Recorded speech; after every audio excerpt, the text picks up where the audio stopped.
జై Hind friends, welcome to Samarasankam. మీతో మాట్లాడుతున్నది సునీల్ కుమార్ తాడేపల్లి. తమిళ చూసారుగా, why want Lokesh Babu get loss Chandrababu. ప్రస్తుతం టీడీపీ కార్యకర్తల మధ్యలో ఈ చర్చ అయితే జరుగుతుంది. దానికి దారి తీసినటువంటి పరిణామాలు ఏంటి అన్నాయి నేను ఈ వీడియోలో డిస్కస్ చేయబోతున్నాను. నా వీడియో కానీ మీకు నచ్చితే please like, share and subscribe. Thank you.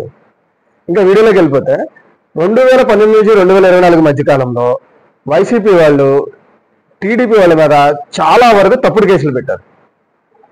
ఆ కేసులు ఊసేలేదండి. గెలిచిన తర్వాత ఆ కేసులు ఇప్పుడు టీడీపీ గవర్నమెంట్ వచ్చిన తర్వాత ఆ కేసులను ఎత్తేస్తామన్నారు. అసలు ఆ కేసులు ఊసేలేదు. అది ఒకటి. రెండోది, కొంతమంది కార్యకర్తల మీద అయితే హత్య ప్రయత్నాలు జరిగినాయి.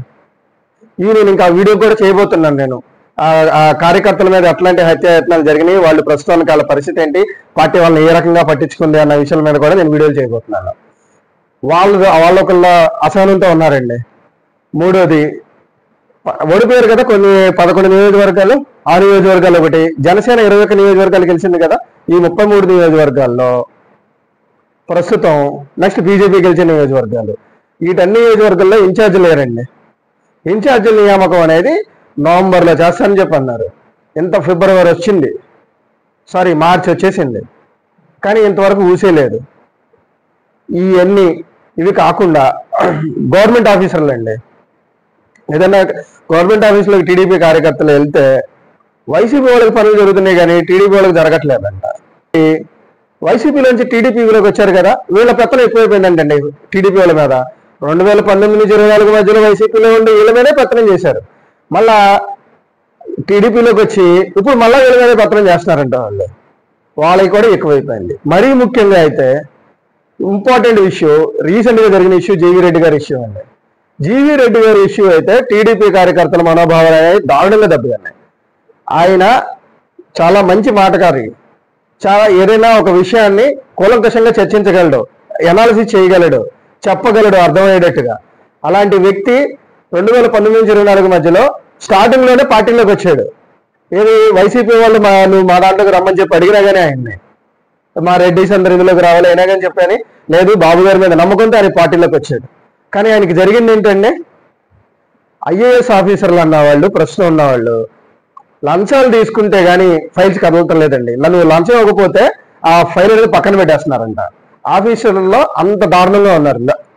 జీవీ రెడ్డి గారి ఇష్యూలో లోకేష్ గారికి వెళ్ళినప్పుడు, ఈ ఇష్యూ అనే దృష్టికి వెళ్ళినప్పుడు ఆయన చంద్రబాబు నాయుడు గారికి క్లియర్గా చెప్పారంట, లేదు మీరు ఒకసారి ఈ విషయంలోకి చూడాలి మీరు అని చెప్పంటే, ఆయన ప్రద్యుమ్న గారు ఉన్నారు కదండి, 2019 నుంచి 2024 మధ్యలో వైసీపీకి తొత్తుగా పనిచేసిన ప్రద్యుమ్న ఐఏఎస్ ఆఫీసర్ గారు, ఆయన అడిగారంట. ఆయన ఏం చేశారు, జీవీ రెడ్డి గారిదే తప్పు, దినేష్ కుమార్ గారిదే రైటు అని చెప్పేసి ఆయన వెనకేసుకొచ్చారంట.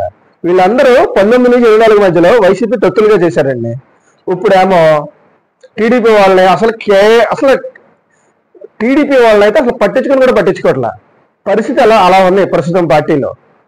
ఇవన్నీ చూసి లోకేష్ గారికి ఇస్తే సీఎంగా తప్పు, ఇవన్నీ చూసి క్యాడర్ అనుకుంటున్నారండి, మన బాబు గారేనా ఆయన అడ్మినిస్ట్రేటర్గా ఎంత సక్సెస్ఫుల్ అయినా, అలాంటి ఆయన ఈరోజు ఎవరో ప్రద్యుమ్న అతను ముఖస్థుతి చేస్తామంటే పొగుడుతామంటే ఆ పొగడ్తలకు పడిపోయి మళ్ళీ ఆయన్నే ఉంచుకున్నాడు.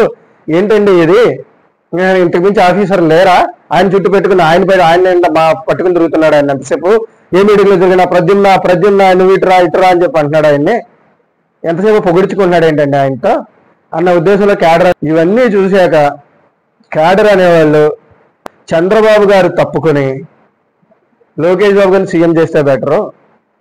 ఎందుకంటే ప్రతి డెసిషన్ లేట్ అవుతుంది. లోకేష్ గారు అయితే కొత్తగా యంగ్ సీఎం అవుతారు, ఆయన ప్రూవ్ చేసుకోవడానికి తప్పిస్తాడు. ఆయన గురించి మన 19 నుంచి 24 వరకు ఒక నాయకుడిగా ఎలా ప్రూవ్ చేసుకున్నాడో, ఎంతలా ఫైట్ చేసి, ఇప్పుడు 24 నుంచి 29 వరకు చంద్రబాబు నాయుడు గారు తప్పుకొని లోకేష్ గారికి పగ్గాలు ఇస్తే ఆయన ప్రూవ్ చేసుకోవడానికి కష్టపడతారు ఆయన. ఇంకోటి ఏంటి అంటే, ఎంతకాలం అని చెప్పేసి చంద్రబాబు నాయుడు గారే సీఎం ఫేస్ గా ఉంటారు, ఈయన తప్పుకుని నారా లోకేష్ గారికి ఇవ్వడం బెటరు, ఈయనైతే సమర్థవంతంగా చేస్తాడు అన్న ఉద్దేశంలో క్యాడర్ ఉన్నారు. ఇంకోటి ఏంటి అంటే, వాళ్ళకి యువ నాయకుడిని చూడాలనుకుంటున్నారు. ఈ మాట కూడా ఆయన మనసులో ఉంది.